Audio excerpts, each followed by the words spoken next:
You're watching BBC News with me, Tim Willcox. The headlines at 6. After days of denial, the Prime Minister today admits he was aware of an allegation against the MP Chris Pincher and says he bitterly regrets appointing him as Deputy Chief Whip. I wish that we had, I in particular, had acted on it and that he had not continued in government, because he then went on, I'm afraid, to behave, as far as we can see, according to the allegations that we have, very, very badly.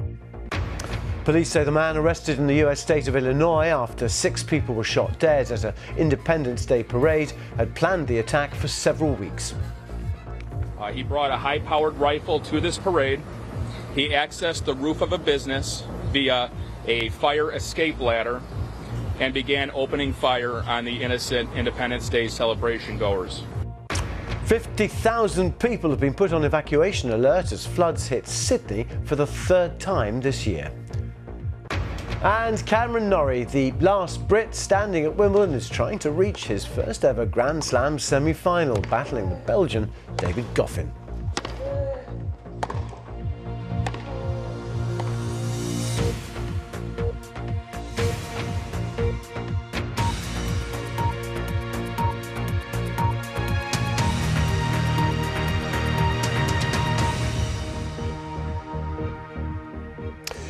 Good evening. The Prime Minister in the last hour has said he made a bad mistake in appointing the MP Chris Pincher to a government job, and he's apologised to those who've been affected by his decision. He's just told the BBC, in hindsight, it was the wrong thing to do, and there is no place in the government for predatory behaviour.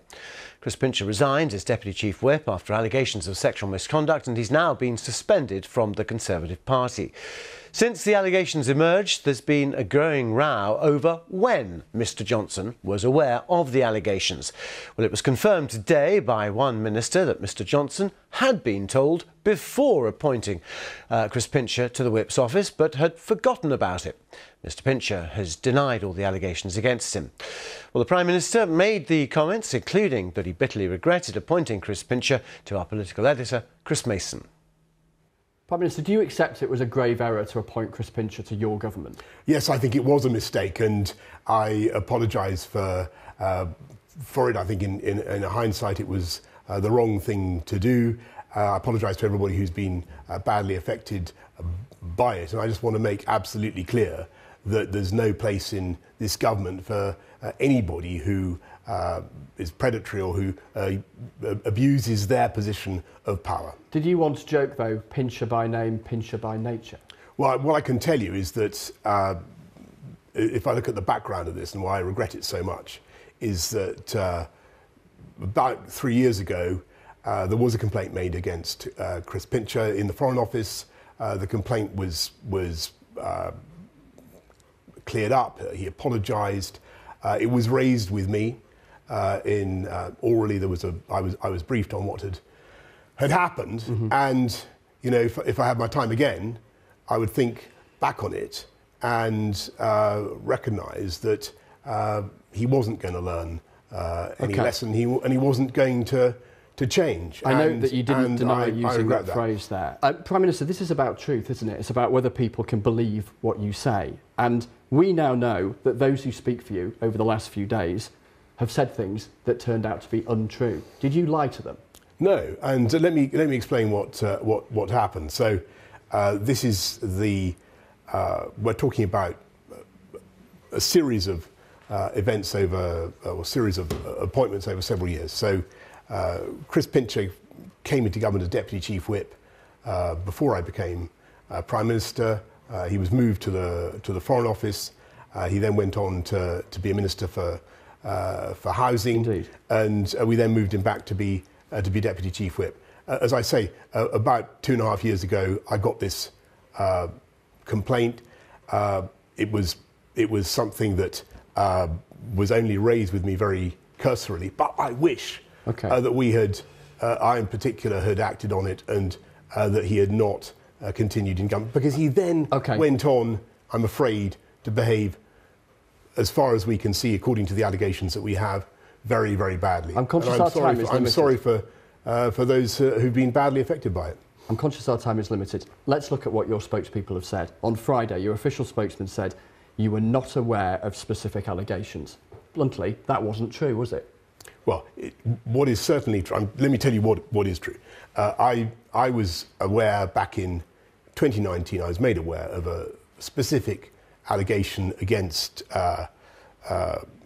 Chris Pincher that was resolved. But it's taken you till today to say that, hasn't it? And your spokesman on Friday... the first time, with great respect, that I've had the chance to Your spokesman on Friday said you were not aware of a specific allegation. On Sunday, a cabinet minister sent out to interview. I've been informed this morning, you didn't know about a specific allegation, but you did. You're saying that now. Yesterday, another minister, he'd been given a categoric assurance you weren't aware of a specific allegation. Day after day after day, people speaking on your behalf were talking rubbish. I don't know. I wasn't. I'm afraid focusing on other things at the time. But what I'm telling you now is my recollection of events, and my recollection is that there was one complaint that was raised with me specifically. There was other rumour and innuendo, but there was one particular thing that was raised and that was which you'd forgotten about.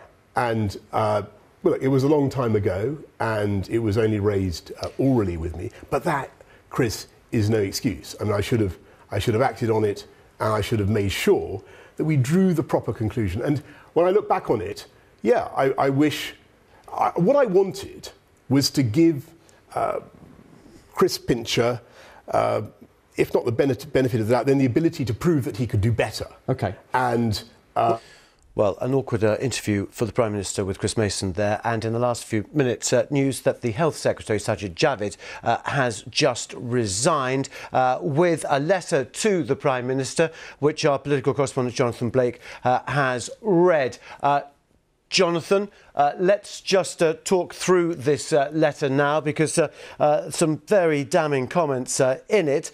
Sadly, in the current circumstances, the public are concluding that we are now neither. The vote of confidence last month showed that a large number of our colleagues agree. It was a moment for humility, grip and new direction. I regret to say, however, that it is clear to me that this situation will not change under your leadership, and you have therefore lost my confidence too. He goes on to say, it is 3 years since you entered Downing Street. You will forever be credited with seeing off the threat of Corbynism and breaking the deadlock on Brexit. You have shone a very welcome light on the regional disparities of the country. But the point is, Jonathan, that Sajid Javid has now lost confidence in the Prime Minister.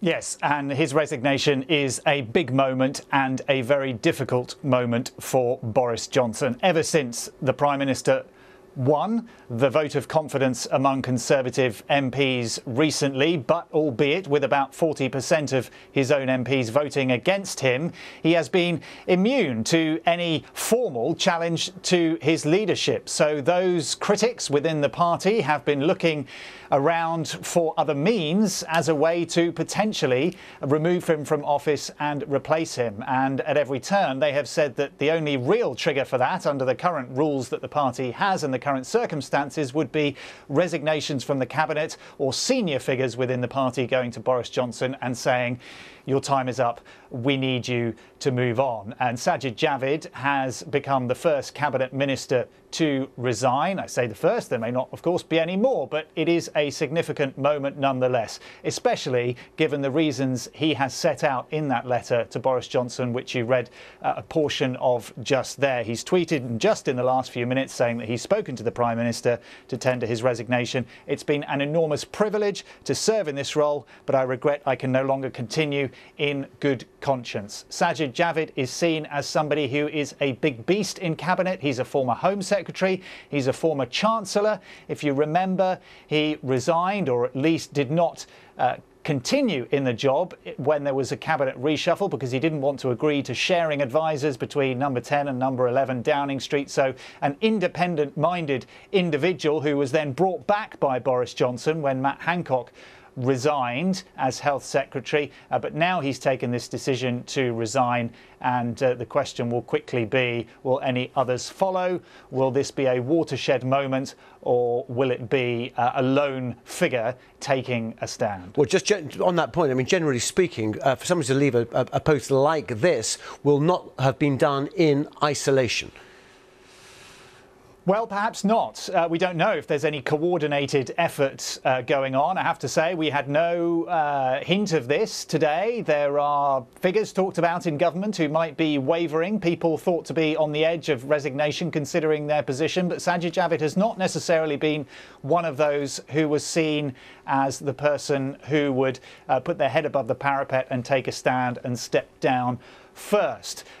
So we will see in the coming hours whether this is part of a coordinated move by others in government as well to destabilise and potentially to challenge Boris Johnson's leadership. But Sajid Javid makes no reference to colleagues feeling the same in his letter, at least as far as I've read. It's only just come through in the last couple of minutes, and he is, it seems, at least on the face of it, taking this action alone. But it's clear he has very serious concerns about the level of trust and the level of confidence that people, not only in the party but in the wider public, have now in Boris Johnson. And if Mr. Johnson was hoping that that interview he gave, which we were hearing just now before this news broke, would draw a line under this affair with the resignation of Chris Pincher and the way it's been handled by Downing Street, well, a cabinet resignation is about the strongest signal that you can get that it hasn't done that. Just on the point of the confidence vote, which you mentioned a moment ago, for our viewers who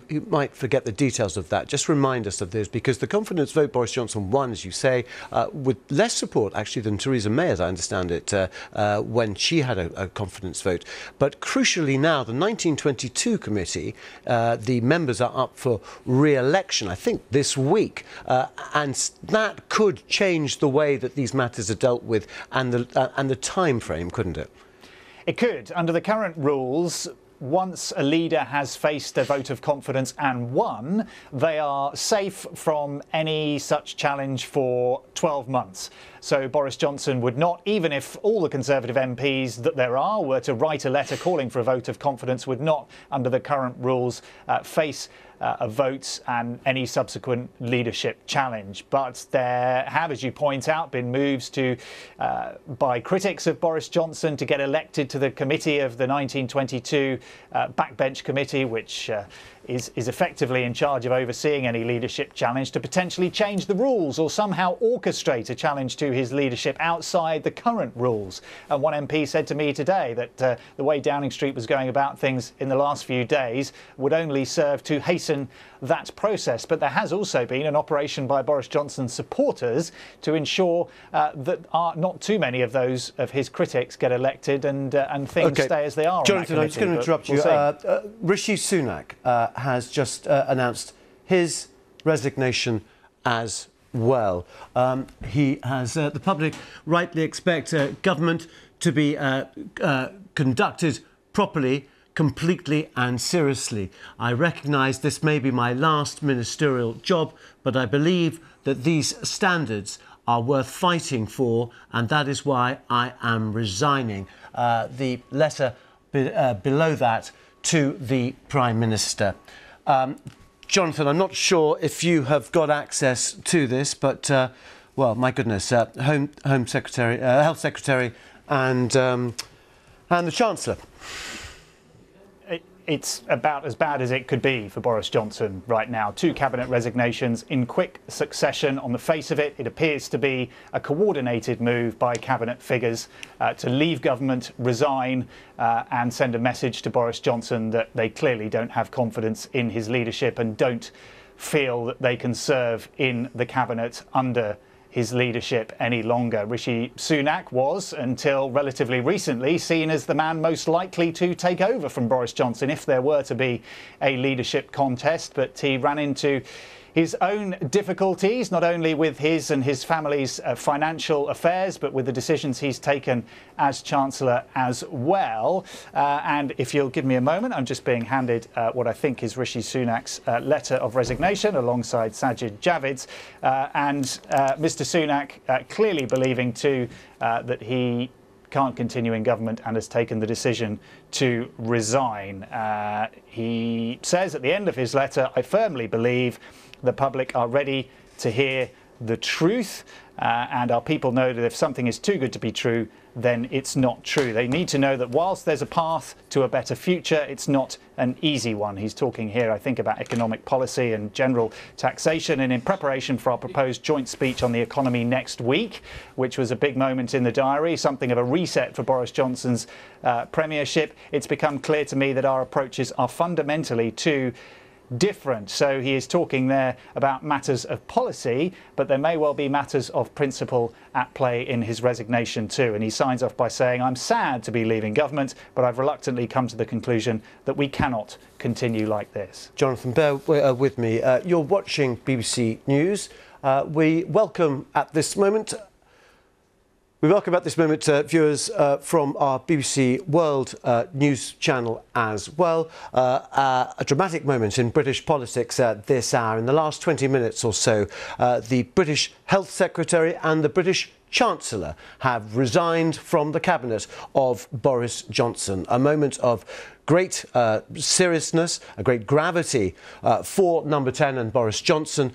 He had just conducted an interview with the BBC talking about the reasons why he had appointed as a deputy chief whip within the Tory party somebody who'd been the subject of sexual allegations, something that Downing Street and indeed Number 10, the Prime Minister, had denied the Prime Minister had been aware of when this story first broke on Friday. Some 5 days later, though, the Prime Minister has come out and given an interview saying that he had been briefed about the nature of the allegations against Chris Pincher, the man who was the Deputy Chief Whip, and he bitterly regretted his decision to do so, and he apologised. But the question now, as indeed the question has been for so many months, about the integrity of Boris Johnson, about the voters and indeed his own party's and MPs' belief in is he telling the truth, and today, in fact, the Chris Pincher story was punctured in terms of Number 10's defence by a former Mandarin of the Foreign Office who said that the Prime Minister had indeed been briefed about the sexual allegations against Chris Pincher. Since then, dramatic events in Downing Street with the resignation of Sajid Javid, the Health Secretary, and the Chancellor in Number 11, Rishi Sunak, a man who for many months had been considered as a possible successor to the Prime Minister Boris Johnson. Let's continue our talk to Jonathan Blake, our political correspondent. Jonathan, momentous events, and it would seem, for most people, terminal events for a Prime Minister in a scenario like this. This is a very precarious position for Boris Johnson, who will be receiving the news of 2 cabinet resignations in the wake of what has been an incredibly difficult few days for the Prime Minister and this government, and wondering now whether he can continue with any kind of authority. To lose 1 cabinet minister might well have been survivable, but to lose 2, and indeed 2 of the biggest jobs in government, Health Secretary and Chancellor, somebody who has at times displayed different instincts to Boris Johnson, a very different type of politician, but was promoted into the job when Sajid Javid, indeed, who's resigned as Health Secretary today, was sacked in a reshuffle, effectively promoted from Chief Secretary to the Treasury. Jonathan, I'm going to stop you there, forgive me. We are crossing now to my colleague George Alagiah.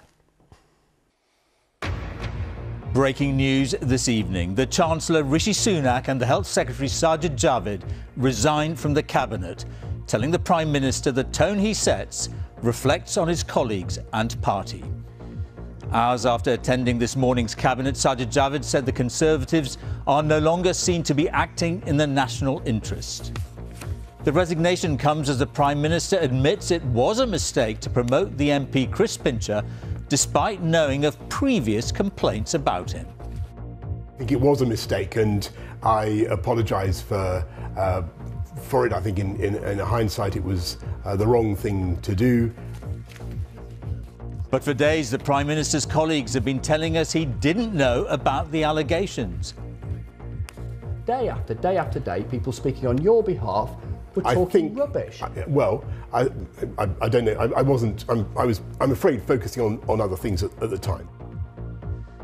We'll be looking at where these shock resignations leave the Prime Minister. Also tonight, marched at gunpoint towards an execution, the inside story of a Russian atrocity in Ukraine, from a man left for dead. Another 50,000 people told to evacuate their homes in Sydney. The Australian city has had 8 months of rain in just 4 days. They made it look so easy. England smashed their way to a record chase of 378 to beat India at Edgbaston. And I'm Martine Croxall. Join us for the papers at 10:30 and 11:30 tonight on the BBC News Channel for an in-depth look at all of the front pages.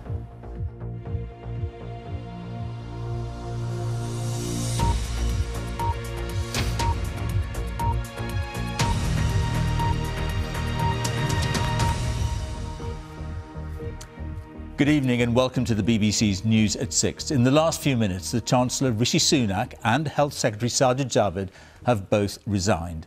It comes after Boris Johnson admitted that he knew there had been a previous official complaint about Chris Pincher when he promoted the Tamworth MP to the post of Deputy Chief Whip in February. The Prime Minister said he bitterly regrets the mistake. Mr Pincher is facing new accusations of sexual misconduct, which he denies.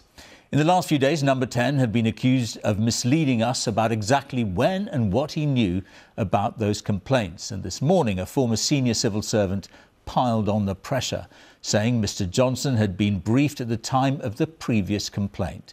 After that revelation, Labour's Deputy Leader Angela Rayner said the Prime Minister was either negligent or complicit, adding that there was an ethical vacuum at the heart of Downing Street. Our political editor, Chris Mason, is in Westminster for us. Chris. George, what we're witnessing tonight, and it is playing out before our eyes minute by minute, is the potential collapse of the government. 2 cabinet resignations in the space of the last half hour in the most stinging terms. Resignation letters from the Chancellor and the Health Secretary saying that they cannot, in all good conscience, continue to serve in government. And this matters because if these resignations continue, it could make it very, very difficult for Boris Johnson to carry on as Prime Minister. Here is the story of the day that brought us to this moment. This is all about truth. Can you believe what you hear from the Prime Minister and those who work for him? Number 10 has started inviting us in to film the start of cabinet meetings. We're in a position to continue to help people through the current difficult times. We can't ask questions, but the pictures do the talking sometimes. Just look at their faces.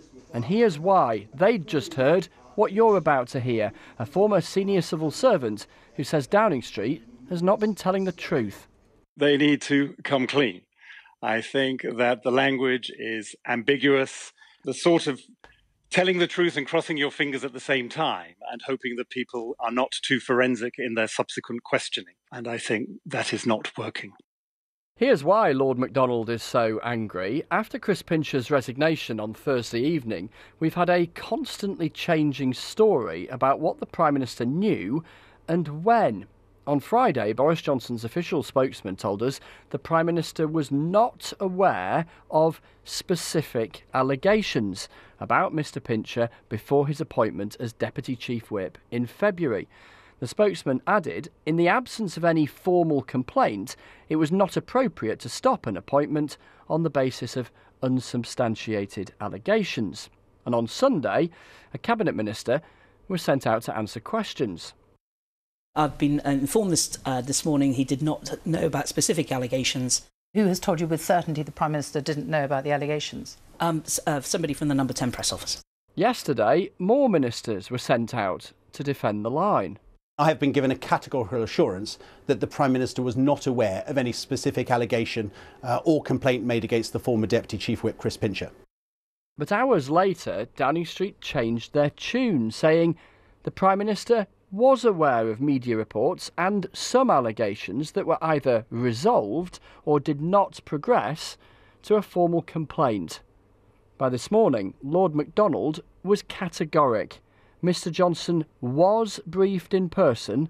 There was a formal complaint. Prime Minister, do you accept it was a grave error to appoint Chris Pincher to your government? Yes, I think it was a mistake, and I apologise for it. I think in hindsight it was the wrong thing to do.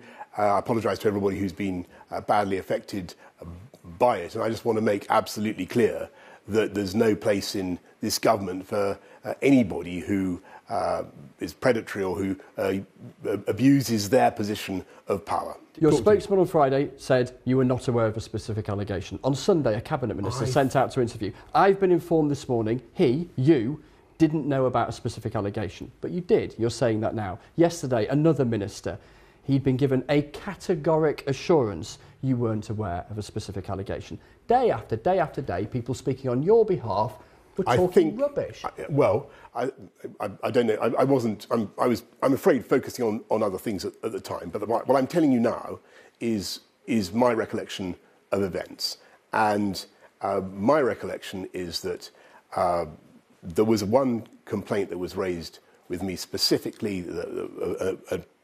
There was other rumour and innuendo, but there was one particular thing that was raised and that was cleared up. Which you've forgotten about. And look, it was a long time ago. Mr Pincher has denied the allegations against him. Earlier in the Commons, Labour expressed their outrage at what's happened. What message does this send to the British people facing a cost of living crisis while their government is paralysed with scandal? And some Conservative backbenchers said in public what many others are saying in private. We are in a real problem here that we've had a succession of, I think we're now on a half a dozen different variations of degrees of honesty with which the knowledge of these events has been addressed by Number 10. What do you say to the person listening to our conversation tonight who simply says, look, I can't trust the Prime Minister anymore. He's just not telling the truth. Well, I'm giving you the absolute truth as far as I can remember about what happened. Can people trust you? Well, of course they can. I'm telling After you. all this? I'm telling you exactly what happened, and I'm coming out to explain it because I'm fed up with people, if I may say so, Chris, saying things on my behalf or trying to say things about what I knew or didn't know, and I'm trying to explain to you exactly what happened as I remember it. That was the Prime Minister talking in the last hour or so. Well, let's join Chris again. Chris, I only managed to just glance at the resignation letter from Sajid Javid as I came down to the studio. We've now got Rishi Sunak as well. What are both men saying? The words are devastating, George. Sajid Javid, the now former Health Secretary, saying, I must tell you in his letter to the Prime Minister that I can no longer, in good conscience, carry on serving in this government. The British people rightly expect integrity from their government. And from Rishi Sunak, the public rightly expect government to be conducted properly, competently and seriously. The implication that the former Chancellor doesn't think any of those things apply to Boris Johnson's administration, and he adds that we cannot continue like this. He also adds that he didn't think that he could stand alongside the Prime Minister in a big speech scheduled for this time next week, where the two of them were going to set the government's economic strategy on that hugely important issue of the cost of living at the moment. Such was the gap between them on policy. So not just on conduct, but on policy too. The now former Chancellor Rishi Sunak saying staying in government was simply incompatible for him. And let's remember, Chris, these aren't just any two ministers. These are two of the most senior cabinet ministers. What do you think the impact will be? I mean, people are going to say, won't they, that others might follow? The Prime Minister tonight, George, bluntly, faces the most perilous evening of his time in Downing Street. Others around the cabinet table can now determine for how long he carries on as Prime Minister. We've had 2 resignations. Will there be any more? We're hearing tonight that it doesn't look like the Deputy Prime Minister Dominic Raab or the Home Secretary Priti Patel are likely to walk. The word febrile is sometimes thrown around at Westminster rather loosely. Tonight it'll define the mood here as MPs on the Conservative side and those in government grapple with whether they want to keep Boris Johnson or get rid of him. All right, Chris, for the moment, thank you very much. And we will, of course, go back. Well, that is where we will leave George Alagiah and the rest of the news and stay with the breaking news in the past 40 minutes or so. A dramatic 40 minutes here in London, in the UK, in particular for the Prime Minister Boris Johnson. His Chancellor, Rishi Sunak, has resigned, and Sajid Javid has also resigned just a few moments before him as Health Secretary. Earlier, as we've heard, the Prime Minister admitted making a bad mistake in appointing the MP, Chris Pincher, to a government job, and he apologised to those who'd been affected by the decision. He told the BBC that in hindsight it was the wrong thing to do. Mr Pincher resigned as Deputy Chief Whip, that's a government position, involved for party discipline after a campaign of sexual misconduct, and he's now been suspended from the Conservative Party. The issue, though, facing the Prime Minister, the issue facing the government is integrity. Who is telling the truth and when is the truth being told? Following the allegations about Chris Pincher, for example, on Friday, Downing Street said that the Prime Minister was not aware of any previous history involving this man, and it took 4 days, 5 days, and the intervention of a senior Foreign Office Mandarin to say that, in fact, yes, the Prime Minister had been personally briefed about the situation. We've just had this reaction as well from Sir Keir Starmer, the leader of the opposition, and he has made a forceful intervention, of course, about what has happened in the past few minutes.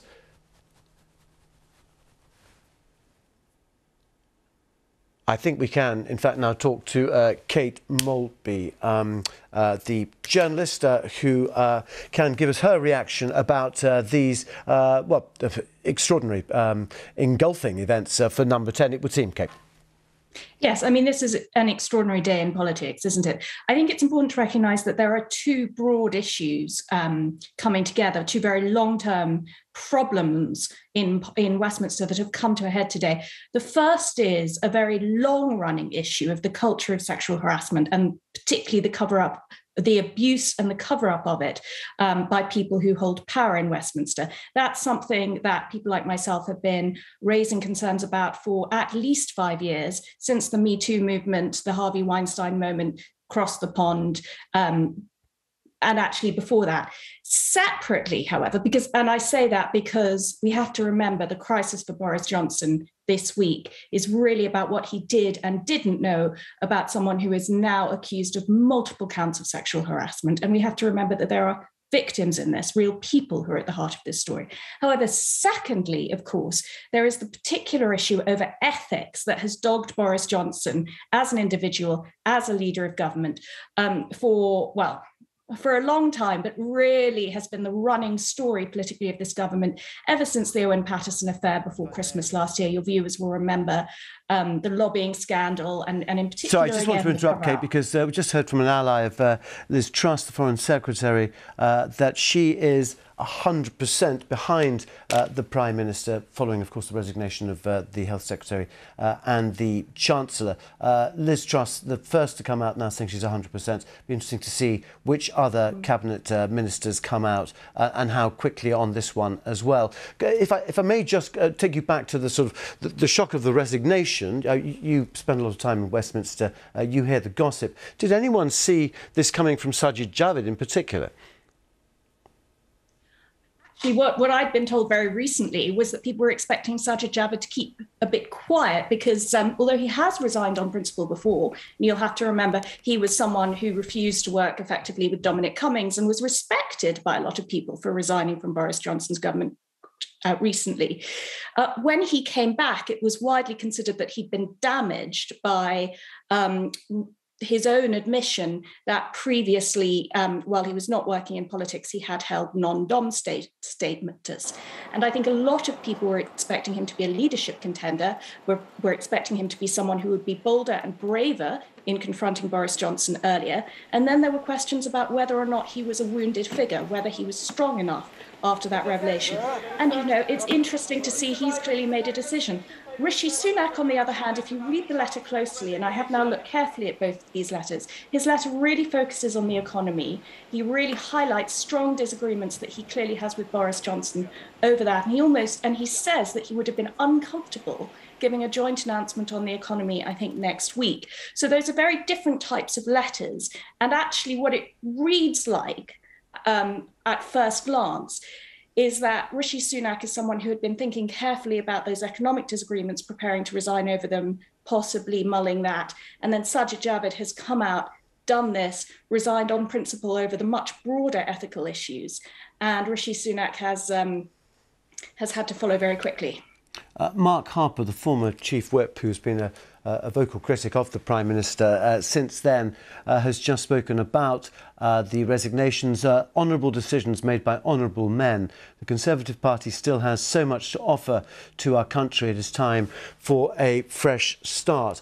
But just talk us through, for our viewers now, how the party brings about a fresh start. It's pretty clear, or has been certainly until today, that Boris Johnson had no intention of resigning, and the party rules as they exist at the moment mean that he wouldn't have to do so. Yes, I think we're seeing a real failing, actually, of the Conservative Party system here. And whatever happens, whenever there is a new leader, I would be very surprised if the 1922 committee rules don't change, because at the moment, as it stands, the Conservative Parliamentary Party can't get rid of Boris for another year unless they change the rules of that backbench committee. So, if you could just remind me of the rest of your question. Well, the point is that Boris Johnson has said he will not resign.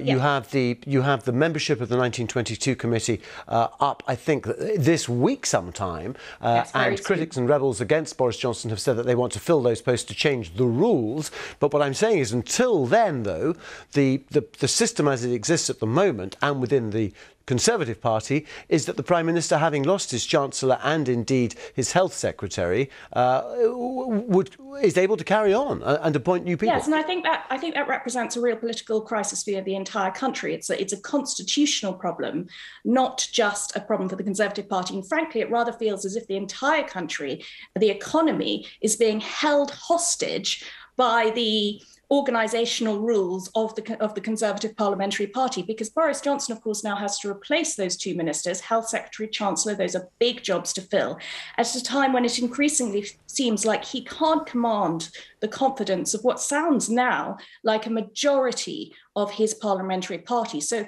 will anyone be prepared to fill those jobs? On the other hand, if there's hardly anyone willing to serve in his government, he'll still be Prime Minister because the parliamentary party isn't able to get rid of him until they change the rules in that committee. Yes, and of course his supporters would say, well, why should he even consider his position? He is the Prime Minister. He came in with a huge majority of 80 back in 2019. Incidentally, we've heard from somebody speaking for Liz Truss. We've also heard from somebody speaking for Ben Wallace, the Defence Secretary, that he is not considering resigning.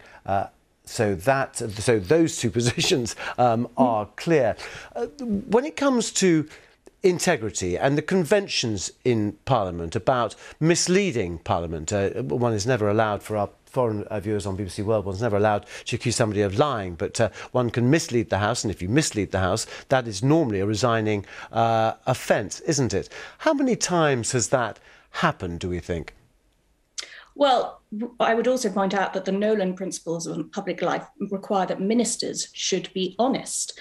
And we all know, of course, that Boris Johnson himself has been responsible for watering down the ministerial code, and now he is the ultimate arbitrator of it. So we're still stuck in that position where the Conservative Party and its government changing the rules means that we can no longer rely on some of those basic norms of British public life. And I would reiterate that I think it's a real problem, that there are broader constitutional norms and there are parliamentary norms, but then there are the very precise and particular bylaws of independent political parties, and the Labour Party's processes that can be very arcane as well. And we saw the problems that happened when people tried to get rid of Jeremy Corbyn as leader. And so we are once again at this point in Britain where our entire nation and its political future is really held hostage to to whether or not people can find loopholes in these very arcane, very insular, specific laws of the very small subcultures that are our political parties. OK, Kate Mortby, thank you very much indeed. You're watching BBC News. If you have just joined us, we have had dramatic news here at number 10 and in Westminster in the last 40 minutes or so, with the resignations of the Chancellor Rishi Sunak and the Health Secretary Sajid Javid, who resigned just a few moments before the Chancellor. Boris Johnson has regretted and apologised for the decision of making Chris Pincher a Deputy Chief Whip. Number 10 had said on Friday that they had no knowledge of the fact that there'd been allegations of sexual misconduct against him. Today, it transpired from a former senior Foreign Office Mandarin that in fact the Prime Minister had been personally briefed back in 2019 about the allegations against Chris Pincher. Let's catch up with all these dramatic events and the latest indeed from other cabinet ministers with our political correspondent Jonathan Blake, who has been speaking in the last few minutes. Jonathan. Well, we are attempting to establish who is staying and who is going, bluntly, after those two bombshell cabinet resignations this evening from the Health Secretary Sajid Javid and the Chancellor of the Exchequer Rishi Sunak. As far as we can establish so far, I am told that the Justice Secretary Dominic Raab is remaining loyal to the Prime Minister. Priti Patel, the Home Secretary, is expected to stay in her post, as is the Department for International Trade Secretary Anne-Marie Trevelyan. There are several, though, that are unaccounted for this evening, and we await potential further resignations or expressions of support and loyalty to the Prime Minister at what is a very precarious time for Boris Johnson. There are questions over Michael Gove, the Levelling Up Secretary, the Education Secretary Nadeem Zahawi, himself tipped as a possible leadership contender. There is also Therese Coffey, the Work and Pensions Secretary, Grant Shapps, the Transport Secretary, Brandon Lewis for Northern Ireland, and Simon Hart, the Welsh Secretary, among others, who we are waiting to hear from tonight. And they will be deciding whether this is the moment to stand down, the moment perhaps to tell Boris Johnson that his time is up, or whether it is possible for them to tough it out and for the Prime Minister to ride it out. But this, make no mistake, is a very serious situation for the Prime Minister and for this government. You have two very senior cabinet ministers resigning seemingly in coordinated fashion, saying that they cannot, in good conscience, continue in their post. They do not serve with the confidence of the Prime Minister and have, as we've seen this evening, resigned. So will their resignations trigger more? Will this be a collapse around Boris Johnson, which leaves him with no alternative but to step down himself? Or give notice of his own resignation, or will it be a very difficult period which he attempts to recover from and attempts to continue? But frankly, this evening, it looks like it could go either way. But as yet, only those two cabinet ministers have resigned. And Jonathan, we've seen the letters of resignation from Sajid Javid and indeed from Rishi Sunak. There's normally an exchange of letters. Have we seen the response from number 10 yet? It would be very interesting to see how number 10 reacts to that. No response that we've seen so far. I would imagine the letters were released pretty swiftly. In fact, Boris Johnson was recording that interview with our political editor, Chris Mason, shortly before 6 o'clock, at some time between 5 and 6. And it was only as we were broadcasting that just after 6 o'clock this evening that these letters were tweeted out by the ministers concerned. And it looks like that was done pretty much as they were being delivered, unless Boris Johnson had a bit more of a heads up and they went to see him earlier on. But he looked pretty downcast in that interview and was talking in pretty candid terms about what he saw as an error of judgment in hindsight in appointing Chris Pincher as Deputy Chief Whip. But that all seems like old news now, frankly, and not quite irrelevant detail, but it certainly was a moment which has given ministers pause for thought and given two very senior ministers, it seems, reason to resign this evening, putting Boris Johnson in a very difficult and a very dangerous position for his premiership. Jonathan, you've been chained to that chair since this news broke, as indeed have I. Ordinarily, you'd be out speaking to MPs in the tea rooms and the bars now. Just from the conversations you've had over the past 24, 48 hours, though, what is the mood of the party vis-à-vis their leader at the moment, bearing in mind he did win that confidence vote, but with a lower figure than Theresa May, his predecessor? Well, he's still got some support. Just to bring you the very latest, we're hearing of a couple of other cabinet ministers who are staying put. Alastair Jack, the Scottish Secretary, Brandon Lewis, the Northern Ireland Secretary, both confirmed they're staying in their post. Simon Hart, the Welsh Secretary too, and a couple of other junior ministers, Mark Spencer and Chris Philp. So this is not a complete collapse of the government. It seems that there are several ministers, and the majority, in fact, who are willing at this point to stay in post and to help Boris Johnson try to tough this out. But to answer your question about the mood in the party, it's not good. It's pretty grim, frankly, after what has been a very difficult few days with Downing Street's handling of the resignation of Chris Pincher as Deputy Chief Whip. He had the whip taken away as well. He was suspended as a Conservative MP. And over the last few days, Downing Street has had to shift its position as new allegations came to light. And as we reported this morning, the Prime Minister was indeed aware of a formal complaint against his former Deputy Chief Whip when Downing Street had said that he wasn't. So that has been the tipping point for these cabinet resignations this evening. And, well, I don't know what Conservative MPs are going to make of it, frankly, because they were in a glum enough mood, most of them that we've encountered today before this news, and it will make things very difficult for them as they consider their futures in the party and their positions this evening too. OK, Jonathan Blake, I'm going to release you from that chair for a few minutes. Thank you very much indeed. This is the scene live at Downing Street. Prime Minister Boris Johnson returned there, 10, 15 minutes ago, made no comment to reporters waiting outside. The Prime Minister now presumably discussing with his senior aides the next steps forward. Mo Hussein is a former Chief Press Officer for Number 10 Downing Street, and he joins us now. What's your advice if you're inside Number 10 with the Prime Minister now? Well, it's a very difficult and dangerous situation for him. There'll be a lot of scrabbling around in terms of who's next, who can replace these two quite big cabinet ministerial posts, particularly at a time when you're dealing with a cost of living crisis for lots of people and with an NHS backlog and rising COVID cases. And I think that pool is getting smaller and smaller. I still think it's very difficult to see the Prime Minister going of his own volition. So there will be an attempt to try and shore up people who have been loyal to him in his view and who have supported him and try and reward them with more senior positions around the cabinet table. So to use a sort of medical metaphor, we're in the sort of state of triage at the moment, are we? We're stemming the bleeding. We're trying to find out if anyone else or any other major operations are needed. Are you really saying that they will try and appoint successors soon in the next few hours?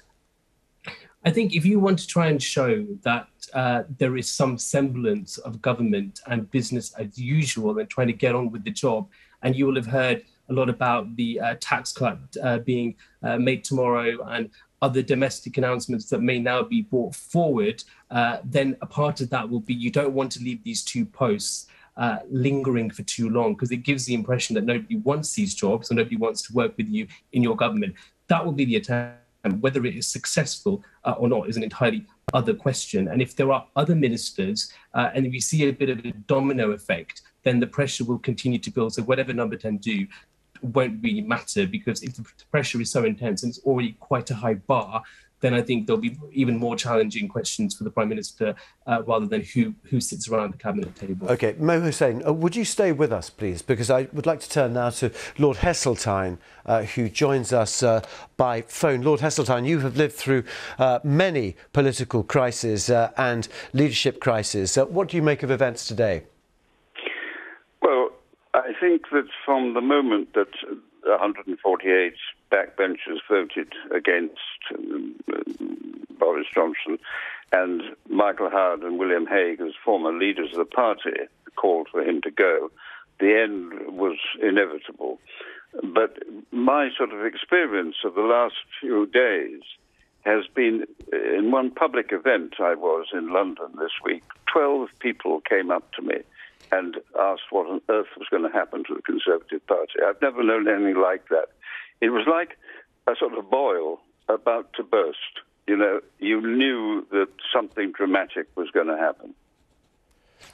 And yet, Boris Johnson, for all his faults, and many people publicly and privately would say that he is a flawed man on many levels, is a winner. And that is the reason why the Tory party picked him, and he came back with an 80-seat majority. Is the Tory party really about, do you think, to turn on somebody who has won an election after so many years when other leaders didn't?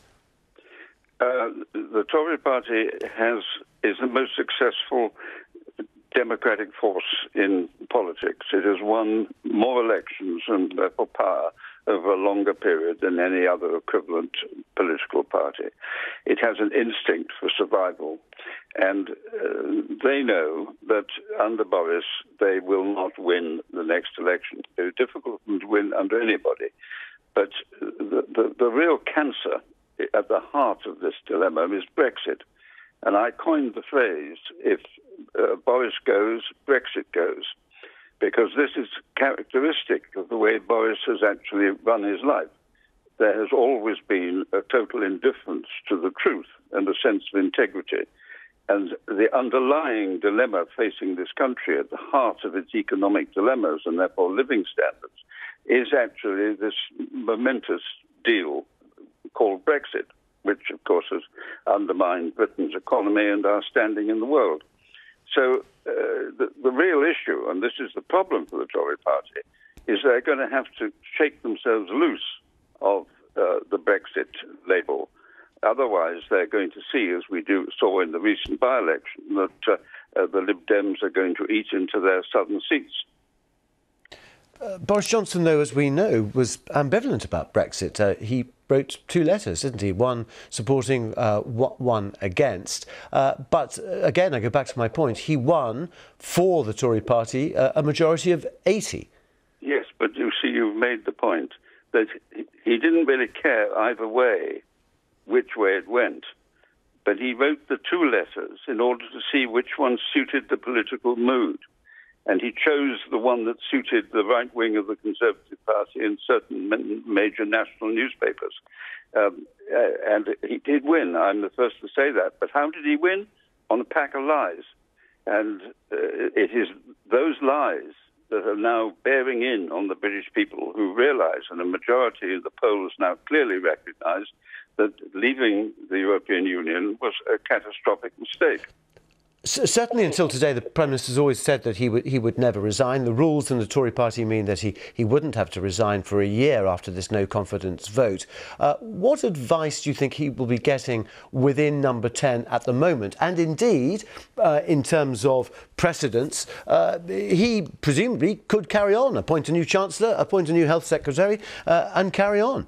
Yes, but the House of Commons isn't going to let that happen, in my view. There is going to be a battle over next week, I think, over the re-election of the new 22 committee. There will be a slate of people standing for that election who want to change the rules, and my guess is they will win. And so the rules will be changed. It will not require another year. And the members of the House of Commons have a very clear instinct about their own survival and that of their party.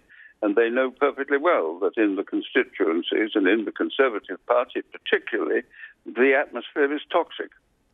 You were never an advocate for Boris Johnson. You hold very different views, as you've said, about Brexit and the argument about that.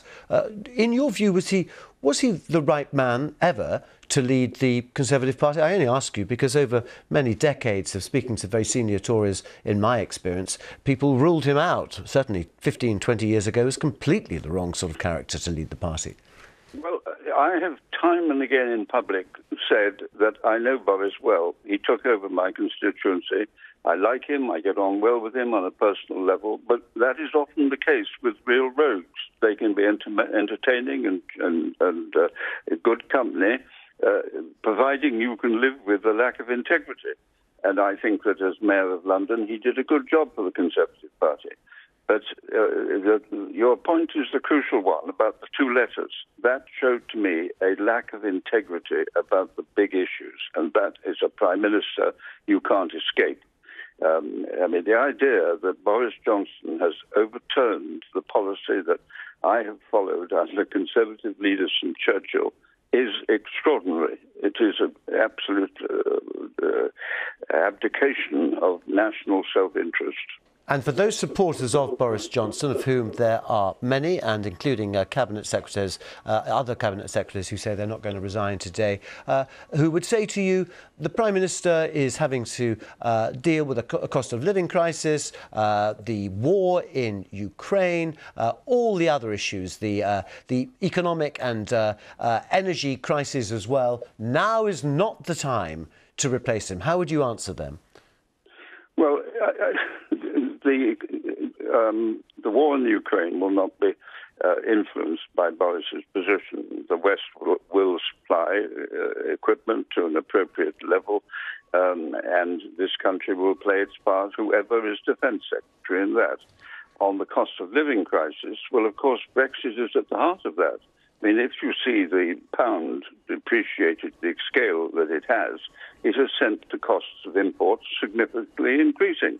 And the shortages in many industries, because 1 million people have gone home, are again aggravating the problems in the passport office, the health service, and many other areas. So Brexit is at the heart of the problem that domestically is affecting our economy. And your advice to the Prime Minister this evening as he consults his advisers in Number 10? Well, he will go. I mean, my advice is no consequence. He can cling on if he likes and make a great thing of it, but he will go. He's finished. There's no way that he's going to survive this. Lord Heseltine, thank you very much indeed for speaking to us here on BBC News.